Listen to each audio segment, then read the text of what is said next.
আজ আবারও একটা কন্ট্রোভার্সিয়াল টপিক নিয়ে কথা বলবো। আজকে আমাদের পাশের দোকানদার, যে আগে জঙ্গল ছিল এখন দোকান করেছে, তো দোকানদারকে দোকানদার না বলে ডাকাত বলাটাই ঠিক হবে। কারণ তার যে আচরণ এবং তার কর্মচারীদের আচরণ এবং তাদের কথাবার্তা ডাকাতের মতোই। তারা এটা একটি অত্যন্ত বিতর্কিত এবং সেন্সিটিভ বিষয়। তবুও আমি বলছি এই কারণেই যে তারা রেগুলার প্রত্যেক দিন দোকানের পাশ দিয়ে আমার যায় আর বুলি করতে করতে যায়। স্লেজিং ও খিস্তি, আমরা খিস্তি বা বাখান যাকে যে যেমন বলে থাকি, বা গালি যে বলে থাকি, এবং পুলিশ এসব দেখেও নির্বিকার থাকে। পুলিশের ক্ষেত্রে কোনো বিশেষ ভূমিকা পাওয়া যায় না। সোশ্যাল বুলির শিকার আজ আমি, ভবিষ্যতে অন্য কেউ হতে পারে বা বর্তমানে অন্য কেউ হচ্ছে। এছাড়াও রয়েছে আমার পাশে আমার বাড়ির যারা মেম্বার রয়েছে। অ্যাকচুয়ালি আমি আমার বাড়িতেই দোকান করেছি, যেখানে আমি অতীত থাকতাম সেখানেই এখন দোকান করেছি, কিন্তু এবং বাড়ির বাবা মা ছাড়া অন্য কারোরই সাপোর্ট নেই। সবাই আমার পরিবারের ও আমার বিরুদ্ধে, এবং তারা যথেষ্টভাবে আর্থিকভাবে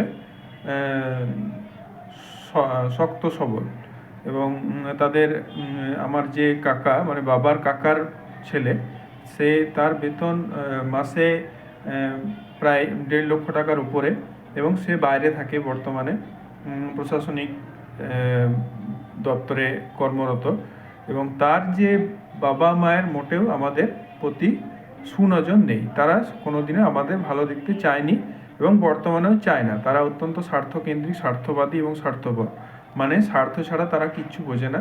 আর তারা কেবল আমাদের থেকে নেবার চেষ্টা করে, আমাদেরকে দেওয়ার কিছু চেষ্টা করেনি। আজকে তারা মানে বাবার যে কাকা হচ্ছে আমার দাদু, সে অতীতে প্রধান ছিল, এখন বর্তমানে এক্স প্রধান।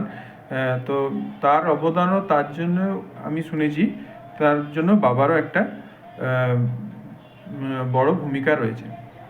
মানে বাবা না থাকলে বাবার কাকার প্রধান হয়ে উঠত কিনা সে বিষয়ে যথেষ্ট সন্দেহ রয়েছে। মানে বাবার একটা বড় ভূমিকা রয়েছে, মানে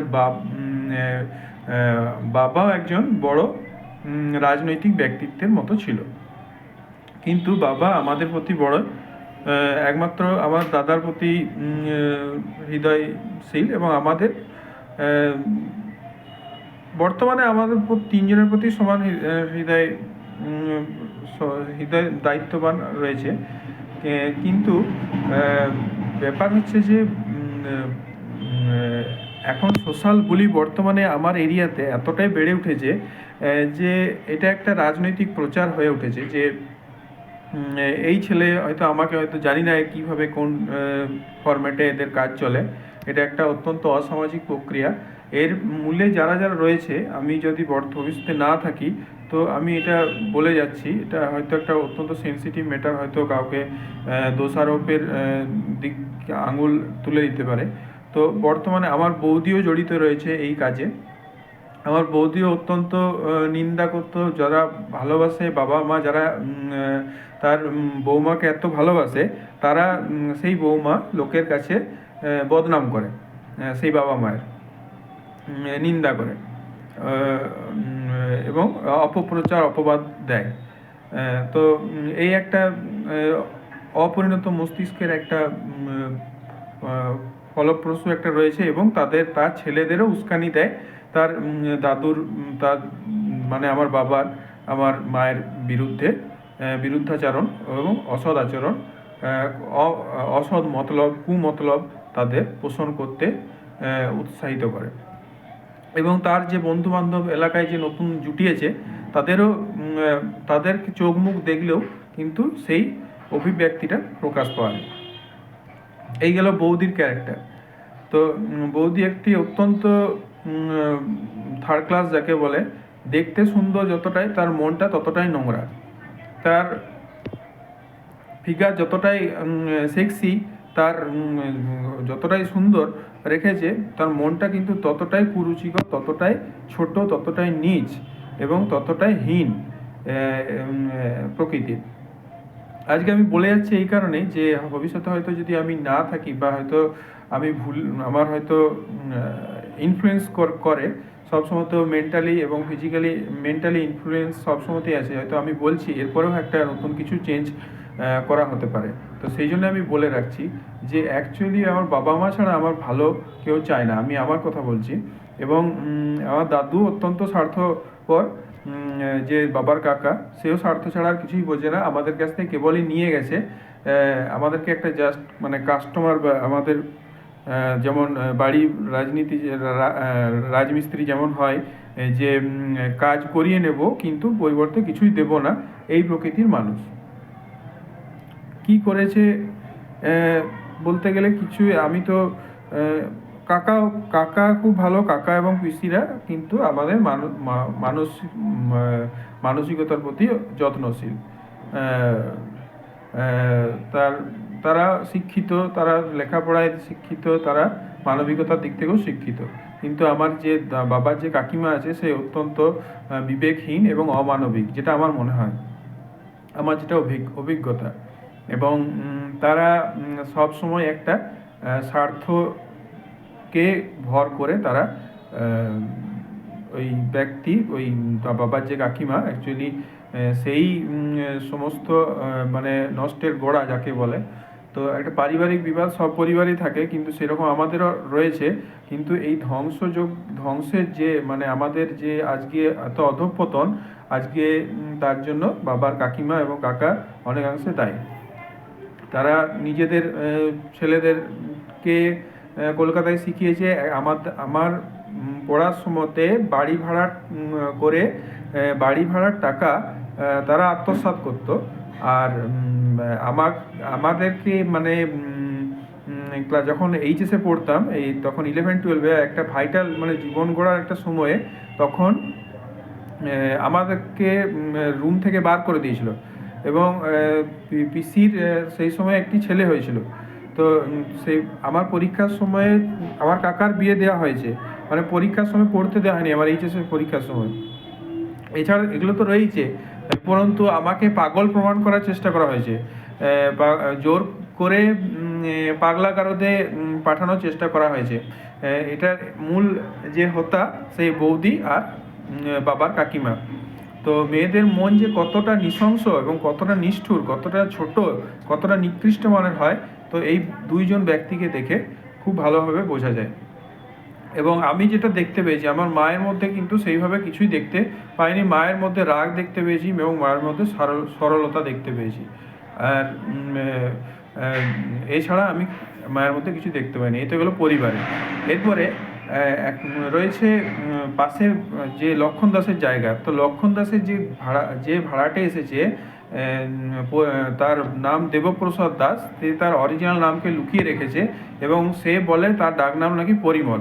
এবং পরিমল নামেও অন্য একজন ব্যক্তি আছে, যে পরিমল মুখার্জি সম্ভবত, সেও একজন ডিলার, এবং সে চেষ্টা করে তার নাম কপি করে তার নামে ব্যবসা চালানোর, হয়তো এটা আমার একটা ধারণা। আমি জানি না এর পিছনে কতটা সত্যি কি মিথ্যা আছে।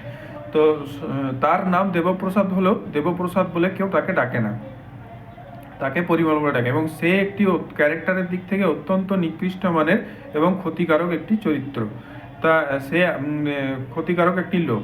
এবং সে কি করে, তার যত কাস্টমার রয়েছে তাদেরকে, আমার যেটা ধারণা, যে সন্দেহ, যে তারা কাস্টমারগুলো, যতগুলো কাস্টমার আসে আমার দোকানের সামনে দিয়ে খিস্তি মেরে যায় আর খিস্তি মেরে আসে।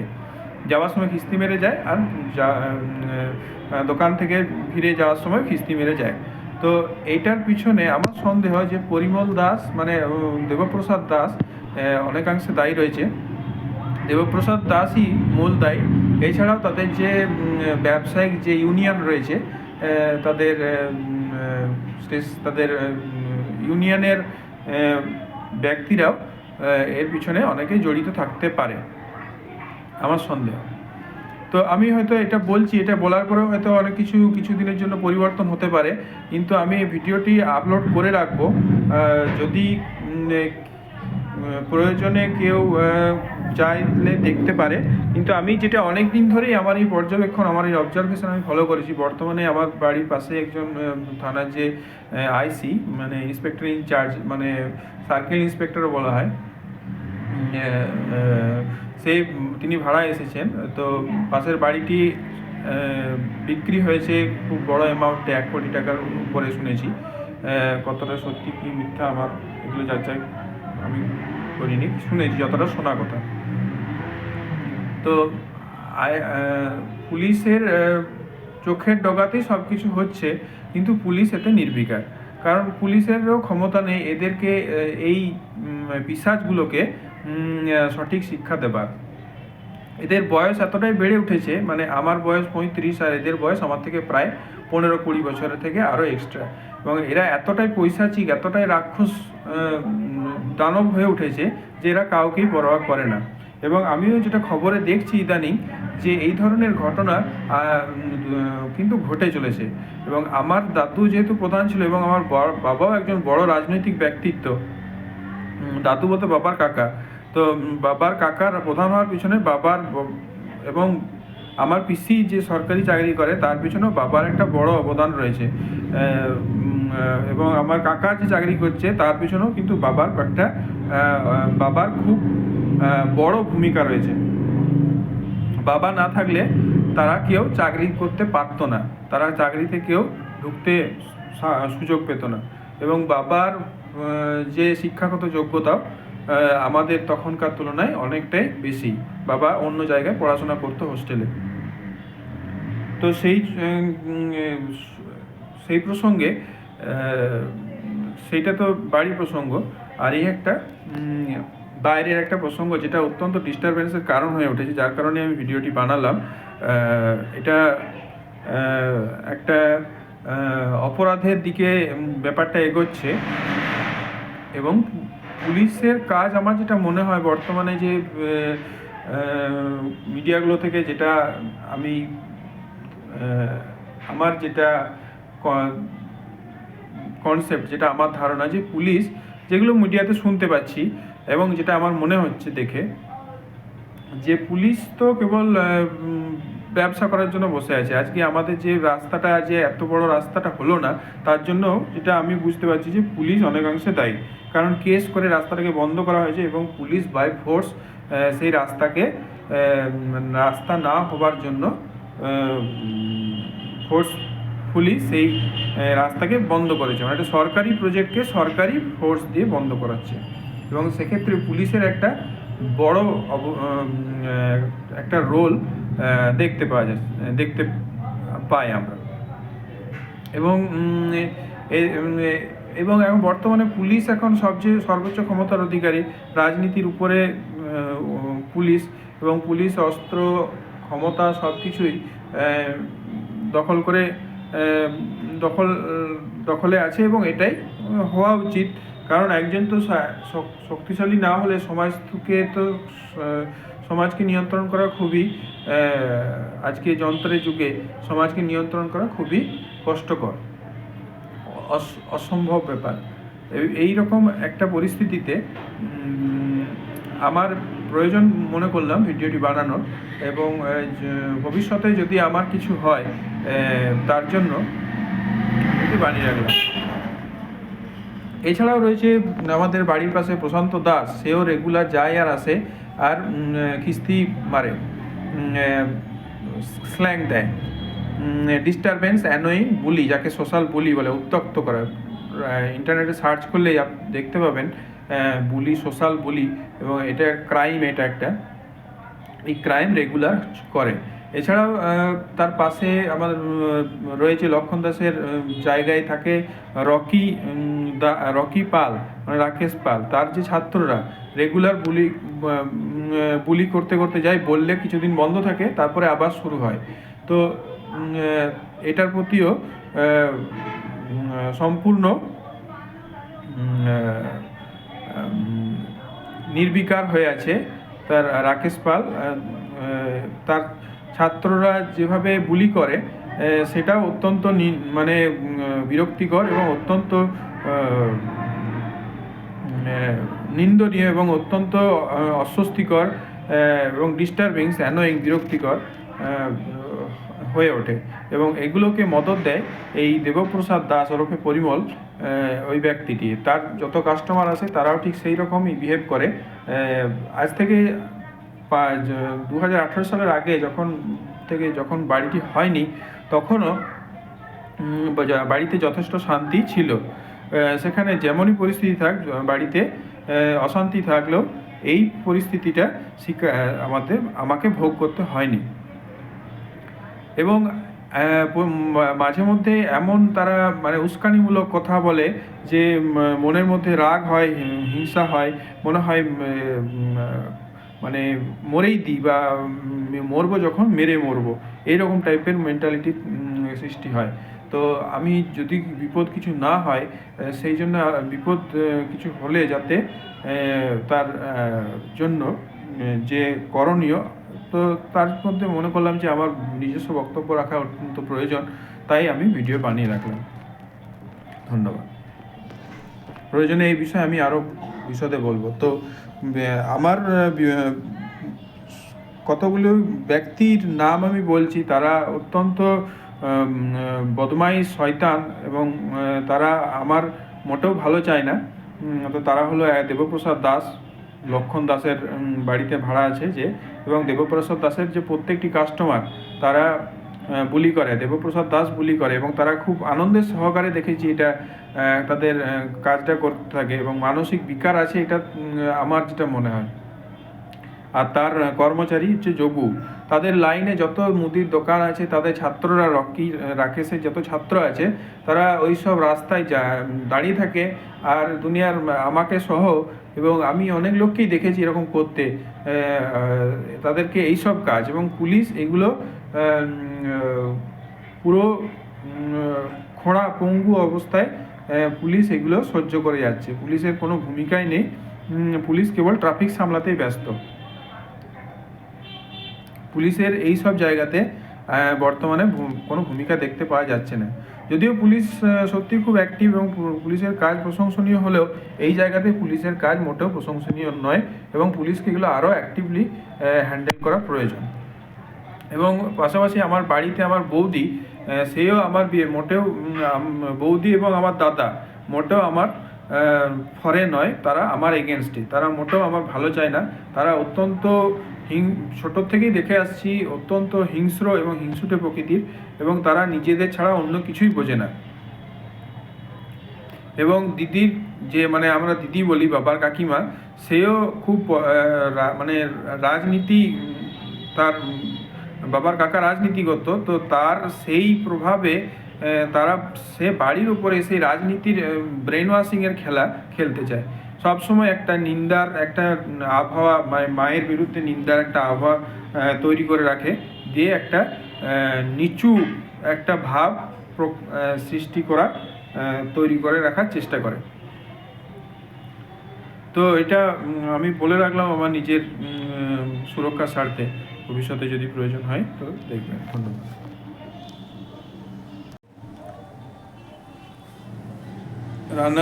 রান্নার লোকটিও আমার পিছনে লাগা, বর্তমানে আমার পিছনে বুলি করা, টিজ করা বর্তমানে বন্ধ করেছে, যাকে আমরা গোদা বাংলায় পিছনে লাগা বলি।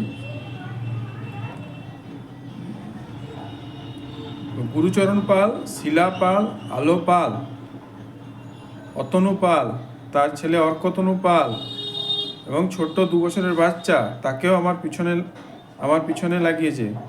অব্রতনু পাল, 2 বছরের বাচ্চা। দেবপ্রসাদ দাস, যোগু তার কর্মচারী, জগন্নাথ ব্যানার্জি সম্ভবত, এরা আর এদের জগন্নাথ ব্যানার্জি আর দেবপ্রসাদ দাসের কাস্টমার, আর এদের প্রশান্ত দাস, আর প্রশান্ত দাসের ছেলে প্রশান্ত মণ্ডল, ভালো নাম বিবেকানন্দ মণ্ডল, আর তার ছেলে রিক মণ্ডল, ভালো নাম ডাকনাম তার বাড়ির নামও রিক। এরা আমার বিরুদ্ধে ইভটিজিং, বুলি, পিছনে ক্রিমিনাল লাগানো থেকে শুরু করে মাফিয়াগিরি শুরু করেছে।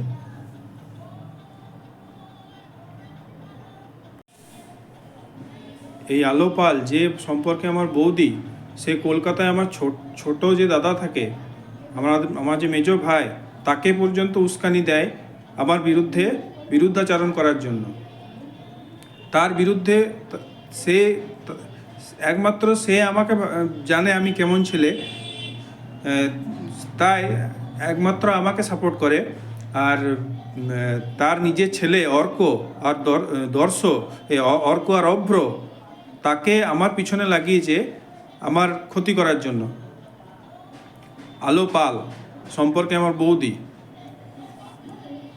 এত হারামি, এত বজ্জাত,